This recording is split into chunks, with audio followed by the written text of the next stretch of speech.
I want to get to a different conversation. Your brother was a fighter. Even on January 1st, in the hospital with your parents, he was still fighting. You had an opportunity to get on the phone, and you said you felt like he could hear you.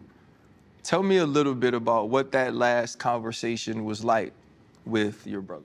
Man, so I didn't really know if that was gonna be my last conversation, with him. I knew that he was in bad shape, but I didn't realize like how bad it really was. I knew that they had him in the hospital, he was alive, he was breathing, but I didn't know there was a machine really, making him stay awake so the priest could come give him the final blessing, stuff like that.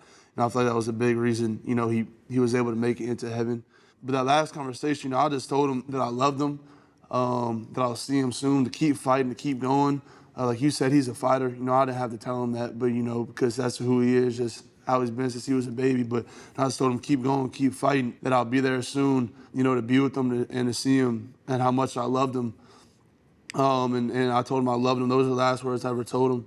And then about probably 10 minutes later, I was with my uncle and my aunt, my Uncle Brett, who he played in the league and played at LSU and stuff like that. But he and my aunt, they kind of looked at me 10 minutes later and shook their heads. So, it was definitely a pretty vivid conversation I had with them. I remember it really well. That was my built-in best friend. Me and him were like this, good news, bad news, indifferent. I'm calling him. He's the first person I'm calling, and he's always picking up the line no matter what.